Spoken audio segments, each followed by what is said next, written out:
folks, remember this. Remember me saying to you, you'll have to take my word for it, it won't fall off the track. Well, it doesn't. However, the reason it doesn't is because some idiot, me, forgot when I was rushing to put it back together to make sure that I'd quartered the wheels. Well, I'm hoping you can see this. See how the rod comes along? That angle is different to that angle, which is different to that angle. And on that side, they're pretty much dead on. So, if you put your rods on like this and they're not lined up, what happens is when they try to revolve, they just lock the engine up, either forwards or backwards, because it's out of sync. So, important lesson. See, told you my last video wasn't a this is how to, because if it was, I'd have got you lodger all up the garden path. So anyway, I'm going to take it to bits, set it back up, but you can see we've got the angles are all wrong here, and this train will just not run. But it didn't fall off the curves, that's the important thing. So anyway, we'll get this fixed and I'll come back to you. See you in a bit. Hello folks, back again. So as you can see, now it's running. Hooray. That was a stupid mistake I made, and I put my hands up to it. Too cocky, too busy trying to get it done. Too late in the day really to be messing about. It was a stupid mistake. So you saw what I did to it. At the end of the day, the reason it was falling off the tracks was because of the wheel spacings. We corrected that, and unfortunately I gave it back without even running any electricity through it. So just remember that when you're putting these things back on, that the wheels have got to be quartered.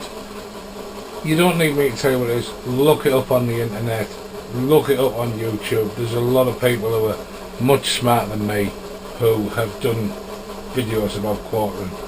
But it basically means that this rod has got to be flat, and the one on the other side's got to be flat, and as you saw one man was doing this.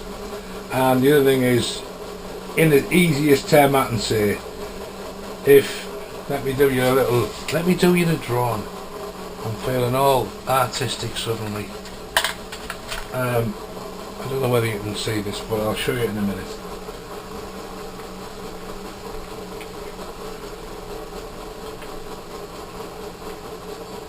Right, simple as that and make it for you.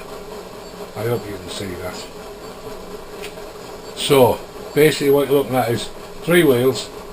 So imagine this is your conrods on one side. So note the position. They're all at 3 o'clock. And ones on the other side should be all at 6 o'clock. Now I'm not saying that's exactly what it has to be, blah blah blah. But the gist of what I'm telling you is quartering. You can see why they call it quartering. It goes from there to there. It could be from there to there, there to there, there to there. You get the gist. They've got to be quarter of a spacing apart. If somebody more technical wants to show everybody, feel free. But anyway, I've done what I should have done now. I've tested it. You can see it's there. You can see it's running on my old H&M track testing bed, which I bought off eBay, and to be honest with you, it was a bloody mess when I got it. It was cheap, and I've had to fix it up and work on it. It's not the easiest of things to work with. But anyway, there you are, you can see it. She's now running exactly as she should be, and that's what I should have done to begin with. So I'm going to shut up now, and I'm going to stop this, and I'm going to get back on with that Pullman. This picture you saw is actually the packaging for those, which is my tiny little bearings. I need one. Anyway, back in a bit.